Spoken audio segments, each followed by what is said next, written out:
지난 영상에서는 초기 창업 패키지 사업계획서 작성에 있어서 첫 번째 파트인 문제인식에 대한 케이스 스터디 분석을 진행했습니다. 지난번 영상에서 말씀드렸듯이 문제인식에 대한 부분을 잠깐 랩업을 해드리면, 무엇보다 심사위원들이 알고 싶어하는 포인트는 초기 창업 패키지는 사업자가 있는 초기 창업자가 지원을 하고 있기 때문에 지난 사업적 성과가 있는지가 첫 번째 중요한 포인트이고, 두 번째는 이 사업적 성과에서 도출된 새로운 기회 요인을 적절하게 도출해서 이걸 기반으로 실행 계획들을 제시를 했는지가 매우 중요한 포인트라고 말씀드렸습니다.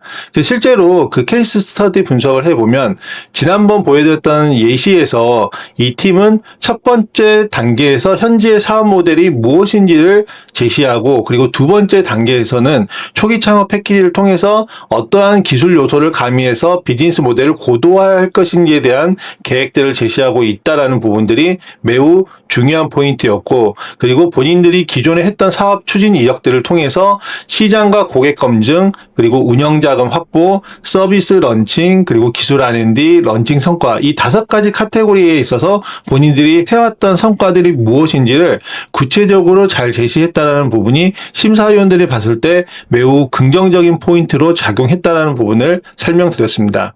이번 영상에서는 여러분들에게 문제인식 다음으로 중요한 포인트인 실현 가능성 부분에서 어떻게 작성하는 게 심사위원들에게 어필할 수 있는지에 대해서 설명드릴 수 있는 영상을 제공해 드리고자 합니다.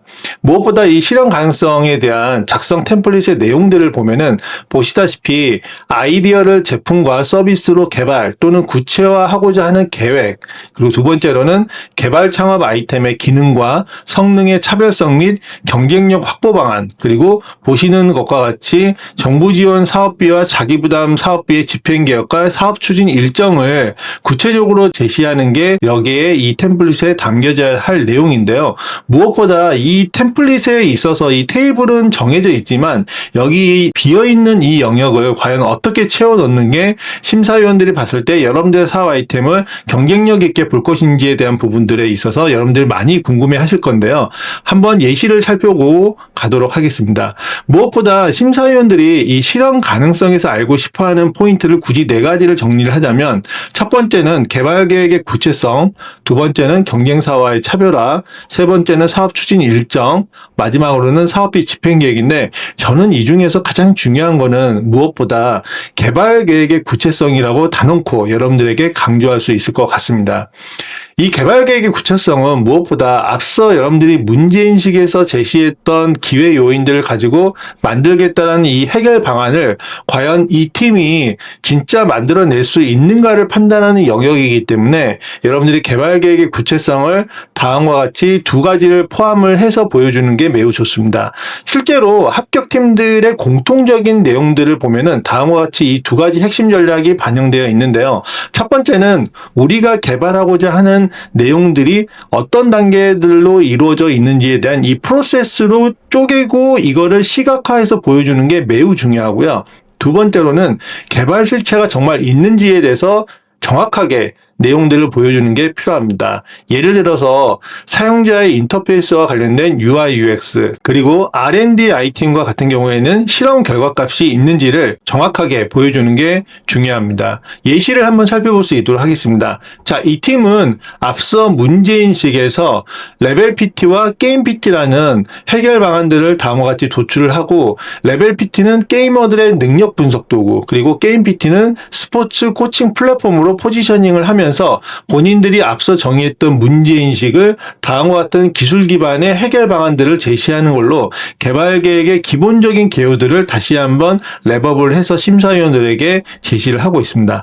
자, 그러면 이제 심사위원분들이 봤을 때 이 개발 계획의 개요를 이해를 하고 그 다음 알고 싶은 거는 기존 서비스와 신규 서비스의 연계성을 통해서 개발 계획의 구체성들이 어떻게 담겨져 있는지를 보고 싶어 할 것입니다. 그래서 이 팀은 보시다시피 신규 서비스를 런칭할 때 기존 서비스의 PB 상품 형태로 해가지고 기존 서비스에 연계된 상품으로서 기존 서비스를 업그레이드하는 전략으로 이렇게 제시를 하고 있고요.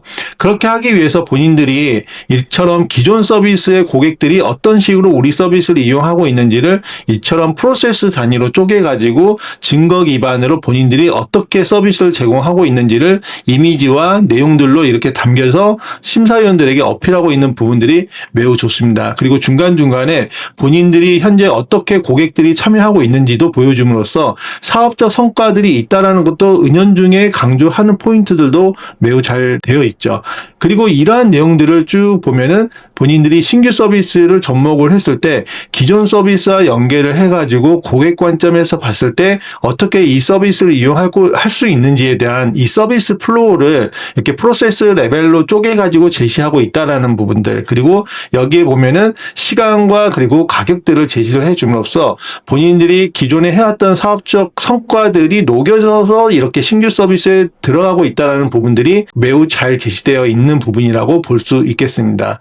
그래서 여기에 들어가는 이 신규 서비스에 들어가는 내용들이 어떠한 항목들이 있는지를 다음과 같이 보여주고 있고요. 그리고 실제 이 신규 서비스를 우리가 어떻게 개발할 것인지에 대한 신규 서비스 개발 일정과 방식을 매우 상세하게 제시하고 있는 부분이 개발 계획의 구체성을 잘 뒷받침한다라고 말씀드릴 수 있을 것 같습니다. 보시다시피 20주간의 동시 개발 이후 런칭 목표라는 내용들이 있는데요. 여기 테이블을 보면은 이 20주가 5개월이라는 기간입니다. 그래서 이 5개월이라는 이 사업화 기간 내에 2주 단위로 일정을 쪼개가지고 본인들이 기획과 설계, 그리고 서비스 기본 개발, 그리고 매칭 플랫폼 기능 구현 등등과 같이 2주 단위의 일정들을 매우 타이트하게 구체적으로 넣은 부분들이 좋고, 그리고 실제로 본인들이 개발하고자 하는 두 가지 기능, 첫 번째는 게임 PT, 두 번째는 레벨 PT인데, 첫 번째 개발하고자 하는 솔루션에 있어서 이 솔루션의 기본적인 내용이 무엇이고 여기에 들어가는 핵심 기능이 무엇인지를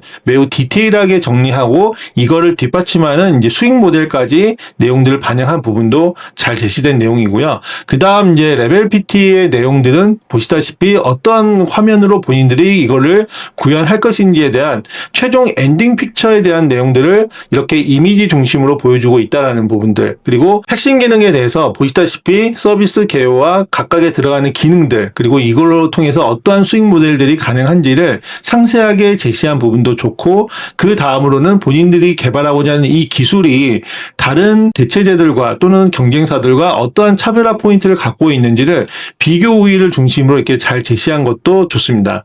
그래서 여기에서도 이 비교 항목들을 보면은 그냥 모든 것들을 다 나리비 하기보다는 본인들이 가장 강점을 갖고 이 신규 서비스에서 개발하고자 하는 이 핵심 기능, 빅데이터 기반의 코칭과 체계적인 학습, 그리고 팀별 학습이라는 이 기능이 접목되면 본인들이 기존 대체제들 또는 경쟁사들과 어떠한 경쟁 우위를 가질 것인지에 대한 부분들을 이처럼 테이블 중심으로 잘 제시했다라는 부분들, 그리고 이거를 뒷받침하는 내용들을 논리적으로 잘 제시했다는 부분이 좋습니다. 그리고 여기에서 한 가지 더 붙여가지고 본인들이 이 기술을 보호하기 위해서 어떠한 노력들을 할 것인지를 내용을 적어줌으로써 심사위원들이 봤을 때 이 팀은 개발하고자 하는 이 기술을 차별화시키고 그리고 진입장벽을 갖추기 위해서 생각을 하고 있구나라는 포인트를 준 부분도 인상적이라고 볼 수 있겠습니다.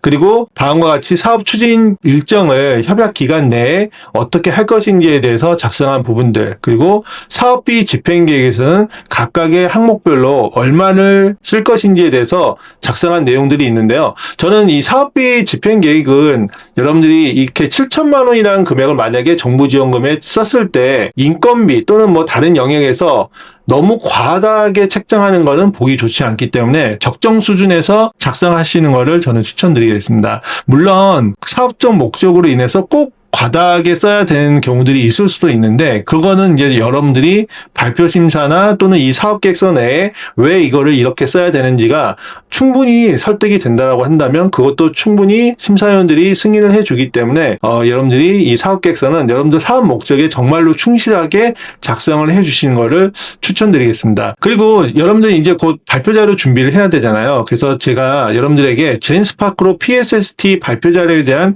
기본적인 아웃라인을 문제를 뽑아낼 수 있는 이 프롬프트를 저희 정석비리 커뮤니티에 들어오셔서 여러분들이 요청해 주시면 무료로 다운받을 수 있게끔 해 놓았으니 언제든지 저희 정석 커뮤니티에 들어오셔서 이 프롬프트를 무료로 다운받으시길 바랍니다. 지금까지 영상 시청 감사드리며 다음 시간에서는 스케일업과 팀 구성에 대한 주제를 가지고 영상을 공유할 수 있도록 하겠습니다. 감사합니다.